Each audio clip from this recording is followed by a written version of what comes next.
The Save the Last Word for Me strategy I use with my 10th grade English class. So we use this activity as a way to discuss students' choice books. And what I liked about the activity is it gave them really specific directions on how to discuss their choice books.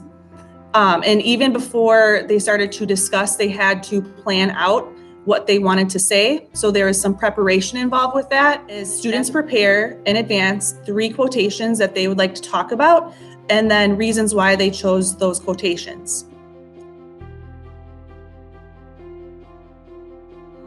And one student takes a turn sharing his or her quote. And then the other students in the group have to go around and share and provide a reaction for what they think that quotation's about. Do they agree or disagree with the quotation? Basically any reaction that they have to the quote. And then while all the members are sharing their opinions, the person who originally stated the quote, they cannot say anything. However, after everyone gives their opinion, the person who originally shared it, they get to have the last word. It was fun to listen to the conversations because students who shared their quote, they really wanted to provide their reasons why they picked that quote. It was really hard for them to sit and wait to have their turn to talk. So it forced them to listen to each other.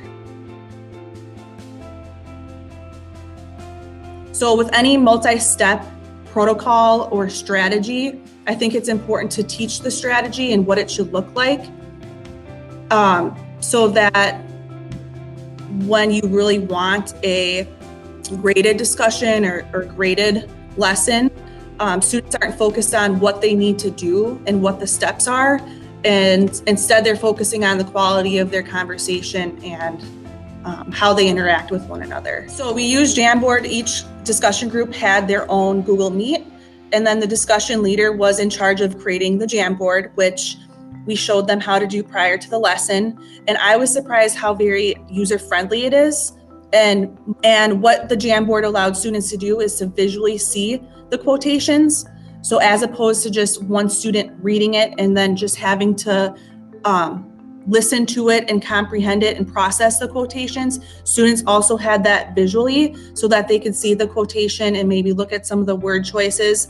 And then I also liked how the quotations that each student chose was all on the same page. So maybe students could look for different patterns or themes that they had with choosing quotations. And what I like about this strategy is it forces students to listen to one another and to take turns speaking. This strategy really helped with the speaking and listening skills in terms of students actually having to process what others are saying and building off other ideas so that they could have a really good, meaningful discussion about the chapter.